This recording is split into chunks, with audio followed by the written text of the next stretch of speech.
Hey, what's up guys, aarava here, and welcome back to a brand new video here today. Now, F1 2021 is just around the corner, and that means our brand new My Team career mode save is around the corner for a lot of you guys. And so today I'm going to go through 8 tips that I've got for you guys, for those of you who are maybe not so well experienced with My Team, or maybe just need a few little pointers, maybe didn't enjoy fully your experience of My Team in F1 2020, you want to step your game up a little bit for F1 2021, well, I've got the tips for you. I played 8 seasons of My Team career mode on F1 2020. I've obviously had a dabble on F1 2021 so far with the new physics engine and the handling and whatnot. And from what I've seen, from what we've seen in the preview build, I've got 8 different tips that are hopefully going to help you elevate your My Team career mode in not just one sort of way in terms of making your team better, but also just enjoying the career mode more. Now, our very first tip comes from first-hand experience of the FOM My Team generic car that we all have to use for the My Team career mode from last year's game,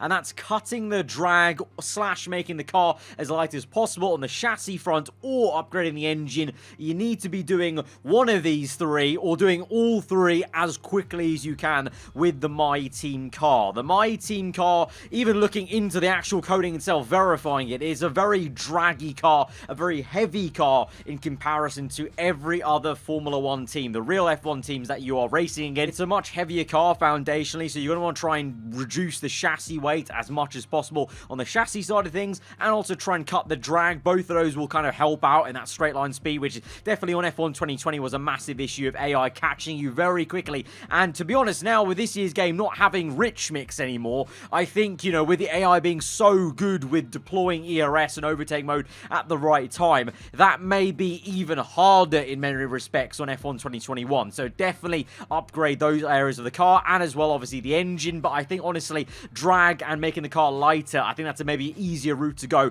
than upgrading the engine per se, because you might already have an okay engine and it might be cheaper to start upgrading the drag reduction side of things and the chassis weight reduction. Number 2 is going to be training your teammate properly. I mean, don't skimp out on your teammate training. Make sure you do the in-between race events, any kind of opportunity to upgrade your teammate stats, whether it be, you know, the activities screen on the HQ dashboard or the new departmental events. You might get a personnel event that comes up that might ask you to boost your teammate stats temporarily for one race. Take those opportunities, but train your teammate for one. Experience equals R&D points. The more experience your teammate has, the more R&D points he will naturally gain in the practice programs. Whether you simulate them or do them yourselves, he's going to earn more if he's more experienced. So try and boost that as much as you can. Obviously, experience comes with just being in the sport, obviously, and the older drivers have more experience, but there's also little upgrades you can do to boost those, and those mostly come from the new HQ events, but then also the activities that we already had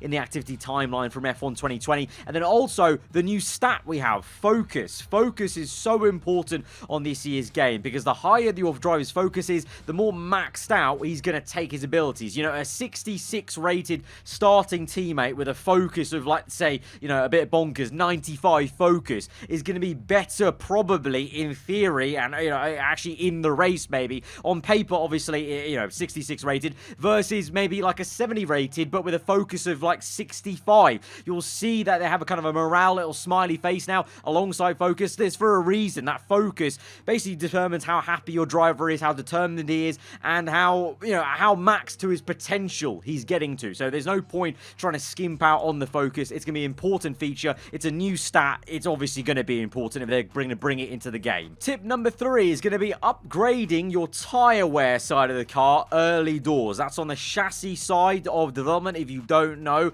on this year's game, the biggest part there, I feel they've changed with the handling, is the tire model. They've changed things about the curbs, the way the cars react to them, make them a bit more realistic as well for sure. Every single circuit, it's now very much a case of you can't go on the same curbs you used to. But away from that, you know, a lot of the general handling is, you know, very familiar from F1 2020, apart from the tires, the way the tire interacts with the road, and in terms of how the tire feels on edge, so much more now with the tire wear, and the actual scaling of the tire wear is a bit more aggressive, I feel, now on F1 2021 from what I've played in the preview builds.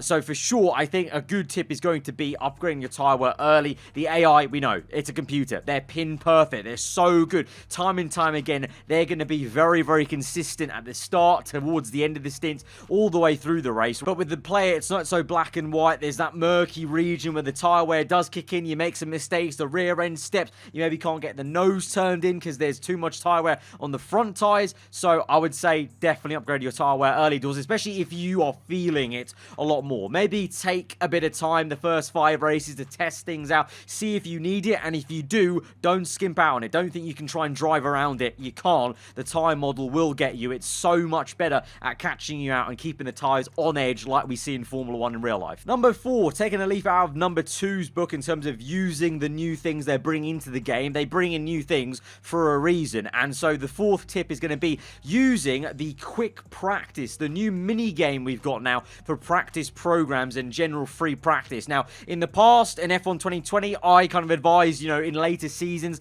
definitely do the simulated session so you can just simulate the R&D. On this year's game, they've replaced that with this quick practice mini game, and it's a really great way to get more R&D out of practice sessions and kind of not do them, essentially. They take hardly any time, these mini games, maybe at max 2 minutes at a go, basically, for each little session, FP1, FP2, FP3, and it's actually a really fun little game because you basically get to choose what programs you want in a timeline, and you have to select and put them in, and you kind of risk it maybe if others, are kind of 50% chance of being completed, 70% chance of completed, so you may want to try and push and risk for more of an R&D booster or more R&D points in general, and you may not get it because it may fail in the practice program kind of mini game, essentially. So it's actually quite fun. It keeps you on your toes. So it's a great way to earn more R&D, and also especially R&D boosters, which are new for F1 2021. These are like additional little extra things you get for doing the practice programs, and those boosters will actually reduce the cost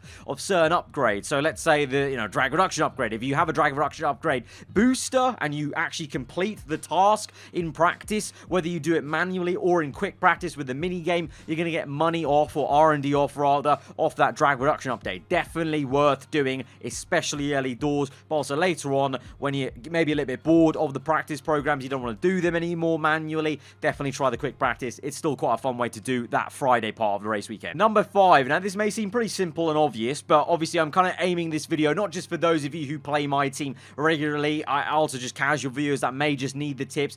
Definitely don't just put all your eggs into one basket with HQ facility upgrades. You want to spread them out as much as you can. Try and match maybe the fabrication upgrades for each department and the quality control and things like that, because I've definitely experienced it before in the past with my team and even just career mode in general. If you try and narrow yourself too much, you're going to get boxed in. There's going to be issues when you come to certain circuits maybe where it would be useful to maybe have an extra engine upgrade just ahead of this race weekend, but you can't do it because you've spent too much money on the HQ side for the chassis, and so you can't spend money on the HQ for the engine and then therefore get R&D for the engine in time for the certain races you want. I think for sure we had that a couple of times last year in F1 2020 where we hit bottlenecks if we were waiting then to get enough money to upgrade other parts of the HQ, and because we had basically got to the end of other HQ facilities in terms of how far we get in the tree, basically with like spec 1 or spec 2 HQ, for example, because of course the R&D kind of system unlocks as you get through the specs of the HQ. So try and match them as best you can. Obviously, I've never really delved into too much durability, but to be fair, on this year's game, with player faults now being in the game, finally, it actually may be proper worth it. Really, up till now, I haven't really thought that. I thought it might be worth an F1 2020, but it really actually wasn't. Maybe now, finally, on this year's game with player faults, maybe finally now, you could also try and match the durability to make sure you also don't get those player faults. But at the same time, one could argue those player faults also keep things nice in the balance. So it's kind of a fine balancing act. Number 6 is going to be improving your marketing early and always try and complete the Acclaim goals. Acclaim is everything for your team in terms of speeding up improvements. The more Acclaim you have, the better sponsors you have, the bigger sponsors you have that give you more money, and that money you can invest in the HQ facilities, and then that knocks on to the R&D. It all adds up, but it all starts with Acclaim. So don't ignore your Acclaim level. Try and get every single goal that your sponsors have week in, week out for the races, or the overall goal for the season as well. If you're going from season to season, make sure you're going to hit those targets. If you don't, aim for lower sponsors. If you hit the target, that's better, because then you get more Acclaim for it, extra bonus Acclaim for it every single week. I know obviously sponsors also equal maybe a certain amount of money, but I think Acclaim overall matters matters a bit more than the actual small amount of money you're getting there and then short term. And then improving the marketing is also good, what's going to help you with the sponsors. If you have better marketing teams, you're going to gain more acclaim just naturally through the events, through weekly things with the activity timeline, and then again that's going to feed into you actually making more money with better sponsors. So HQ, R&D all feeds in, so don't skip out on marketing. I would definitely do at least one marketing upgrade within the first 2/3 of the first season. Even though they cost a lot, I think it's worth it in the long run. Number 7, now this is a tip more so you can enjoy My Team Career Mode rather than it helping you kind of get ahead of the AI,